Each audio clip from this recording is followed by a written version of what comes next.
Hello students, जैसा कि आप जानते हैं बायोट-सैवर्ट लॉ की हमने 2 एप्लीकेशन पढ़ ली। ठीक है, उसके ऊपर कुछ क्वेश्चन डिस्कस कर रहे थे और कुछ क्वेश्चन आज हम डिस्कस करेंगे। बायोट-सैवर्ट लॉ की 2 एप्लीकेशंस हम कर चुके थे, कुछ क्वेश्चन हमने डिस्कस किए, कुछ आज करेंगे। ठीक है, एक दो प्रॉब्लम्स थी आपकी कि sir right hand thumb rule कैसे लगाते हैं, आया नहीं, तो इसके ऊपर हम बात करेंगे। क्वेश्चन लिख देता हूँ। Find net magnetic field at point O shown in figure. मान लो ये सर्कुलर लूप है, ठीक है, ये रेडियस, ये पोर्शन हटा दिया, ये वायर ले लिया अब अपने पास, यहां से ये वायर शुरू हुई, ऐसे गई, इस तरह से करंट का फ्लो हुआ,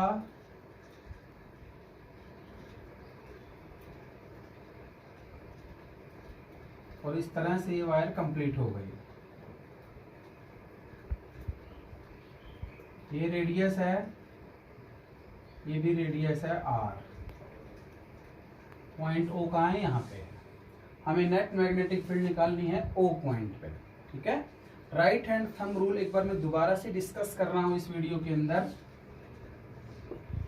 right hand thumb rule direction के लिए, क्योंकि जब तक आप इसमें डायरेक्शन नहीं लगा पाओगे तब तक क्वेश्चन होगा ही नहीं। राइट हैंड थंब रूल, इसके सारे मतलब पार्ट में करा दूंगा। यहाँ पे जैसे सपोज एक स्ट्रेट वायर है, करंट कहाँ जा रहा है? ऊपर जा रहा है। ठीक है, ये स्ट्रेट वायर हो गई मेरे पास, ये स्ट्रेट वायर है, ये स्ट्रेट वायर हो गई, करंट कहाँ जा रहा है? ऊपर। ठीक है, तो राइट हैंड थंब रूल लिखवा तो दिया ही था मैंने। समझ लो कि जिधर करंट जाए स्ट्रेट के लिए उधर थंब को भेज दो। थंब चला गया ऊपर, फिंगर्स को घुमाओ, ऐसे फिंगर्स को घुमाओ।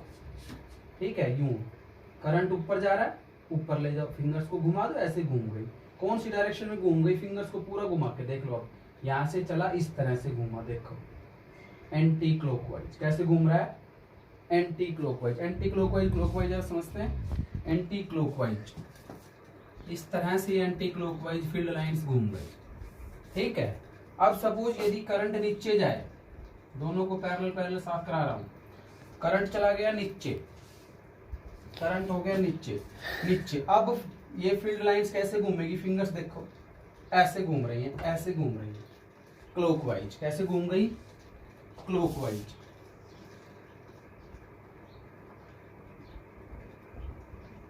क्लॉकवाइज घूम गई। अब पॉइंट पे इधर है, मान लो यहाँ पे, इसकी बात करूं, एंटी क्लॉकवाइज, टेंजेंट बना दो, इनवर्ड हो गया इधर, इधर टेंजेंट बनाओगे, क्यू पॉइंट इधर होगा तो आउटवर्ड। तो इसमें क्या हो गया? देखो ध्यान से समझना, ऊपर जा रहा है, पॉइंट इधर है, ऐसे घूमती गई ये फिंगर्स, और यहाँ पॉइंट पे इनवर्ड, इनवर्ड इधर है तो आउटवर्ड। तो यहाँ पे मैग्नेटिक फील्ड क्या होगी? Magnetic field is perpendicular to the plane directed inward. Cross से लिखते हैं, क्रॉस का मतलब क्या है? Magnetic field is perpendicular to the plane directed inward. इस पॉइंट पे magnetic field is perpendicular to the plane directed, क्या हो जाएगा? आउटवर्ड। ठीक है, तो इस डायग्राम को सिंपल बना लो। अब इस डायग्राम को सिंपल बना लेना। कैसे? ये सारी चीजें हटा दूं और ये ऐसे बन गया, सब चीजें हटा दूं, करंट ऊपर जा रहा है, पॉइंट पी इधर है, magnetic field B vector is cross. ठीक है, ये हो गया perpendicular to the plane directed inward. इधर पॉइंट होगा तो magnetic field perpendicular to the plane directed outward. Outward को डॉट से लिखते हैं, इनवर्ड को क्रॉस से। सिंपल सी बात ये। इसमें जस्ट उल्टा, कैसे घूम रही है? क्लॉकवाइज। देखो कैसे घूम रही है, क्लॉकवाइज, ऐसे घूम रही है क्लॉकवाइज, तो इस पे इधर पॉइंट है, तो यहाँ टेंजेंट आउटवर्ड, इधर टेंजेंट इनवर्ड, जस्ट इसका उल्टा, जस्ट इसका उल्टा। क्या होगा, नीचे की तरफ जा रहा है, पॉइंट पे इधर है, तो B vector is perpendicular to the plane directed outward, इसमें उल्टा हो जाएगा, B vector is perpendicular to the plane directed inward. तो ये डायरेक्शन की बात हुई, ये मैं यहां यूज करेंगे, ठीक है, एक बात हुई, समझ गए। अब यहां से दूसरी बात करता हूं, स्ट्रेट की। स्ट्रेट की ये बात समझ आ गई होगी आपको, ये नोट कर लेना, ये फर्स्ट डायग्राम है, ये सेकंड है, वो भी बना लेना, वो मैंने समझाने के लिए बनाया था, ठीक है। अब इसके अंदर क्या है, यदि आपका P पॉइंट कहां पे हो, इसी के एक्सिस पे, यहां पे हो, यहां पे हो, इसको P मान ले, इसको P डैश मान लो।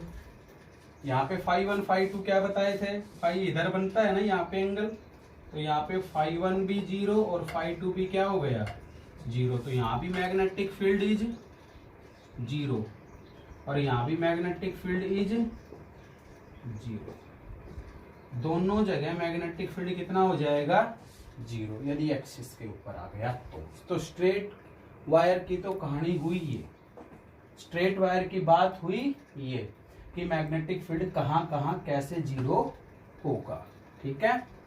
अब सर्कुलर की बात करता हूं, सर्कुलर में जस्ट इसका अपोजिट करना है,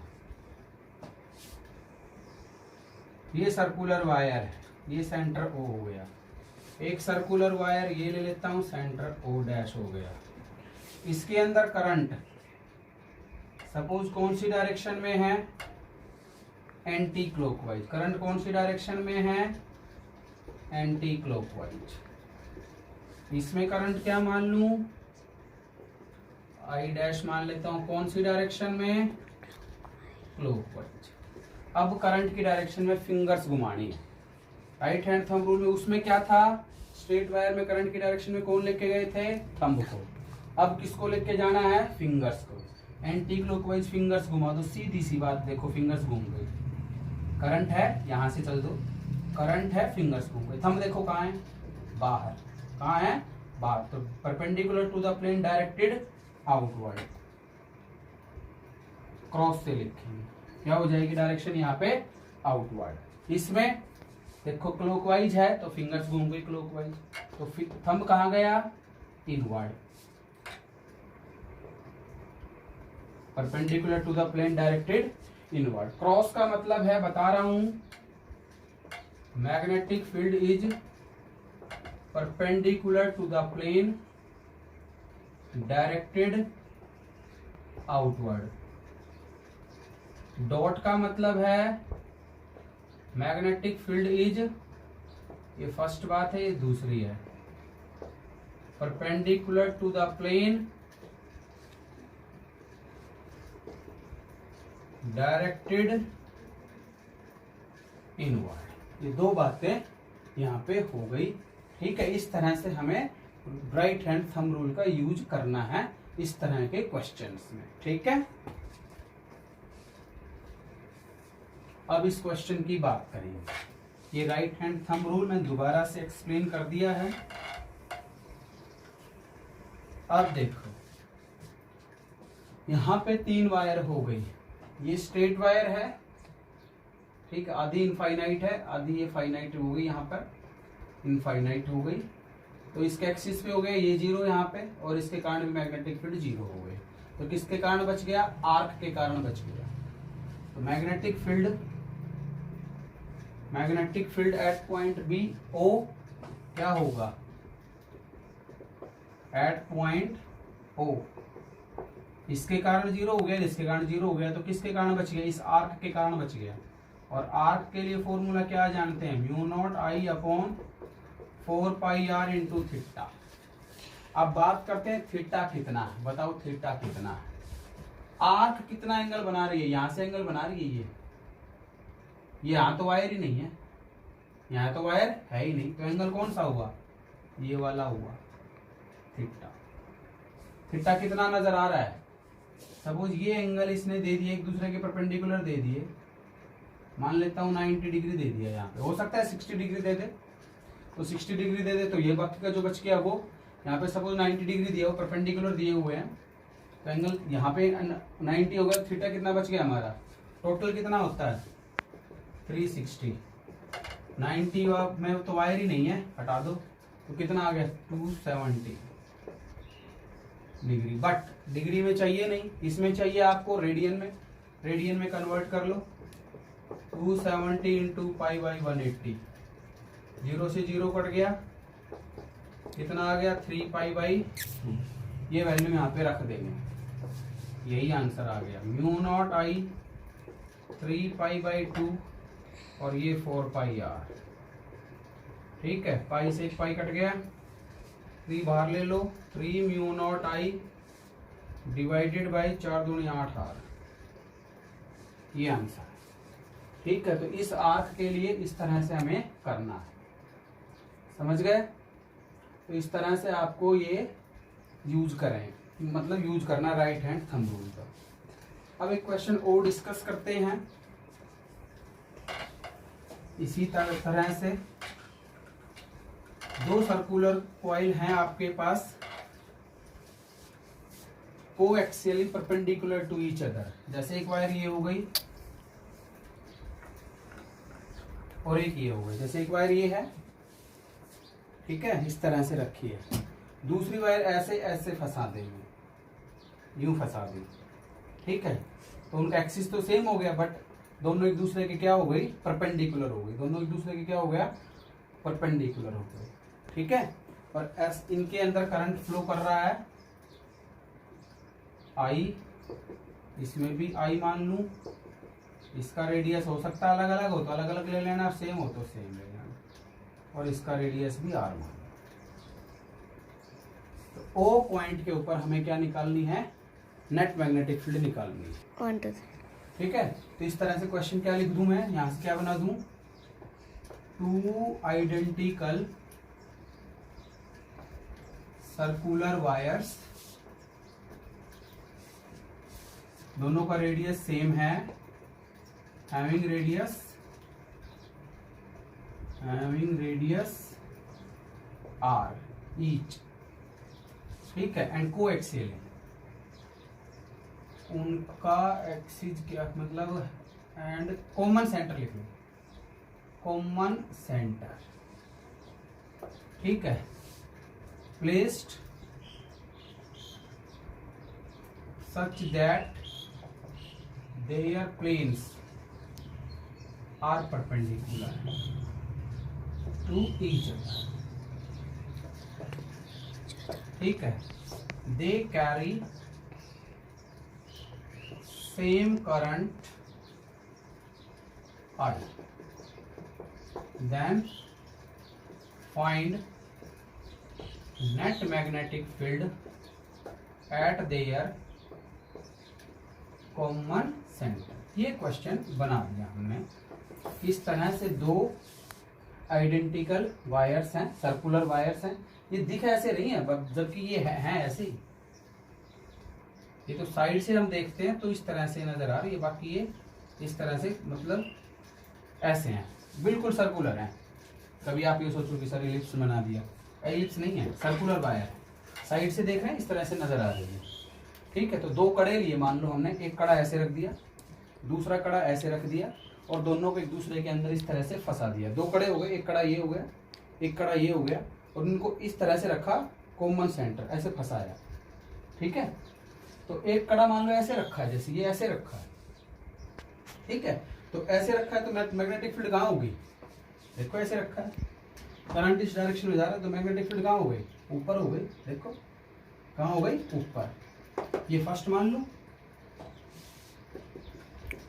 ये सेकंड वायर मान लो, तो फर्स्ट वायर के लिए मैग्नेटिक फील्ड ओ पॉइंट पे कितना होगा, मैग्नेटिक फील्ड, ये हटा देता हूँ, क्वेश्चन आप नोट कर लेना, वीडियो को पॉज करके। तो फर्स्ट वायर के लिए magnetic field at point O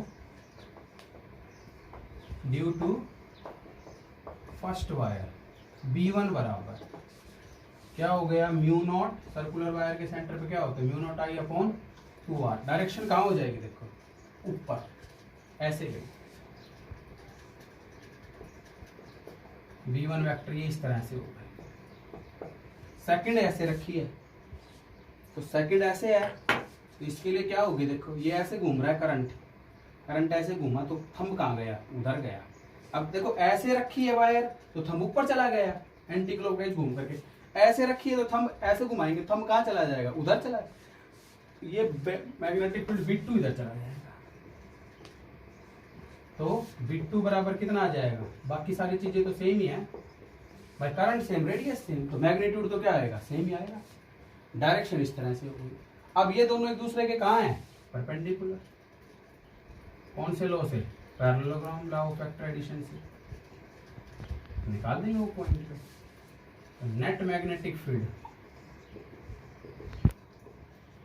eight point O, समझ गए। तो B बराबर B1 square plus B2 square plus 2B1 B2 cos theta, और थीटा कितना है 90, कॉस 90 कितना होता है, इसका अंडर रूट भी तो लगेगा, कॉस 90 0, तो ये पूरा फैक्टर ही क्या हो गया 0। तो B कितना बच गया, B1 square plus B2 square under root, but B1 B2 magnitude में क्या है, सेम है, तो B बराबर क्या आ जाएगा, B1 स्क्वायर प्लस यहाँ भी B1 स्क्वायर रख दो, तो 2B1 स्क्वायर का अंडर रूट, B1 बाहर ले लो, अंडर रूट 2 बच गया।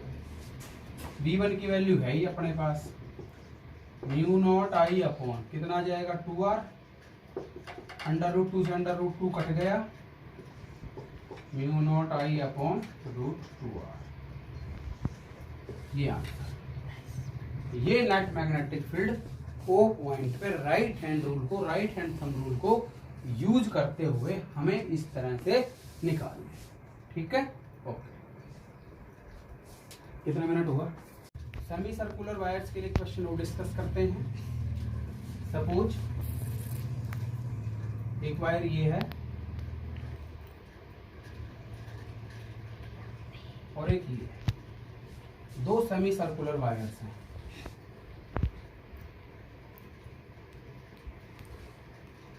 कॉमन सेंटर O है यहाँ पे, इसका रेडियस मान लेते हैं क्या है R1, इसका रेडियस ये कहीं से भी ले लो, रेडियस क्या है R2, और सपोज इस तरह से इसके अंदर करंट फ्लो कर रहा है, ठीक है। तो we have two semi circular wires, current I flow कर रहा है, इसको डैश डैश कर लो चाहे कोई दिक्कत ना हो,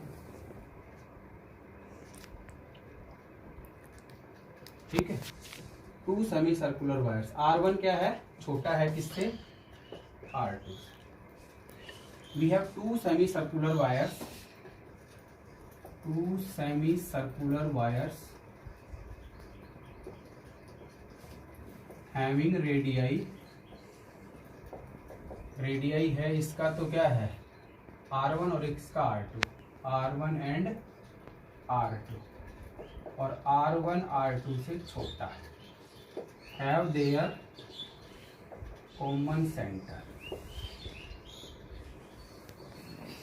shown in figure. Find net magnetic field at point O. अब हमें O पॉइंट के ऊपर नेट मैग्नेटिक फील्ड निकालनी है, ठीक है। इस तरह से क्वेश्चन हमारा बन गया। एक्चुअल में तो कितनी वायर्स हो गई हमारे पास, देखो एक सेमी सर्कुलर वायर ये हो गई, एक सेमी सर्कुलर वायर ये हो गई, एक स्ट्रेट वायर ये हो गई, एक स्ट्रेट वायर ये हो गई। बट स्ट्रेट वायर्स के तो कहाँ है, वो पॉइंट एक्सिस पे है, बताया था ना। स्ट्रेट वायर के यहाँ पे पॉइंट P होगा या यहाँ होगा, तो वहां तो मैग्नेटिक फील्ड कितना हो जाता है, 0 हो जाता है। तो इसके कारण भी 0 हो गया और इसके कारण भी 0 हो गया। अब सेमी सर्कुलर वायर की बात करें, ऊपर वाली ले रहा हूँ R2 वाली, R2 रेडियस के लिए मैग्नेटिक फील्ड क्या होता है और नीचे वाली R1 के लिए क्या होता है। तो R1 के लिए मान लेता हूँ V1 है, ठीक है। Magnetic field due to semi circular wire of radius R1 at point O, क्या फॉर्मूला था, mu naught I upon 2R था, बट सेमी सर्कल है तो क्या कर देंगे हम, हाफ कर देंगे। डायरेक्शन देखो, करंट कहाँ जा रहा है, नीचे ना, ऐसे ऐसे जा रहा है, ऐसे यूं गया ना, यूं गया, देखो ऐसे घूमा, ऐसे करंट घूमा, कौन सी डायरेक्शन में घूम रहा है, क्लॉकवाइज। क्लॉकवाइज, तो क्लॉकवाइज के लिए क्या बताया था अभी मैग्नेटिक फील्ड कहाँ गया, इनवर्ड, कहाँ गया, इनवर्ड। इसके लिए देख लो, ये भी half of mu naught I upon 2R2, ये भी सेम ही डायरेक्शन है, तो क्या हो गया ये भी इनवर्ड। यदि अपोजिट होता तो डायरेक्शन, अब सेम डायरेक्शन है तो क्या कर दोगे, ऐड कर दोगे। Net magnetic field at point O क्या हो जाएगा, B बराबर V1 plus V2, mu naught I बाहर आ गया, 2 दूनी 4 बाहर आ गया, अंदर क्या बच गया, 1 upon R1 plus 1 upon R2, ठीक है। इस तरह से हमें ये करना है। यदि इसमें डायरेक्शन अपोजिट होती है तो हम माइनस कर देते, वो डिपेंड करता कि कौन सा किससे ज़्यादा है, उसमें से हम माइनस करके ये लेते हैं, ठीक है। इसका असाइनमेंट हम डाल देंगे ग्रुप के अंदर, वो आपको सोल्व करना है, ठीक है। तो 2 एप्लीकेशन हमारी बायोट-सैवर्ट लॉ की कंप्लीट होती हैं, कौन कौन सी, स्ट्रेट वायर की और क्या, सर्कुलर वायर की। सर्कुलर वायर के अंदर काफ़ी केसेस हैं, क्या, यदि कंप्लीट वायर नहीं है तो आर्क बन रही है, तो आर्क के लिए हमें करना है, ठीक है। और सेमी सर्कल बन रहा है तो सेमी सर्कल के लिए आप देखिए, सेमी सर्कल में तो कोई दिक्कत ही नहीं है, आधा कर दो, ठीक है। या थीटा कितना हो जाएगा 90, तो π/2, तो अपने आप ही पाई से पाई कट करके क्या आ जाएगा, mu naught I upon 4R आ जाएगा, ठीक है। और आर्क के लिए mu naught I upon 4πr और इनटू क्या आ जाएगा, थीटा। तो थीटा जितना एंगल है उस हिसाब से हमें वो क्वेश्चंस करने हैं, ठीक है। Okay, thank you. कितने मिनट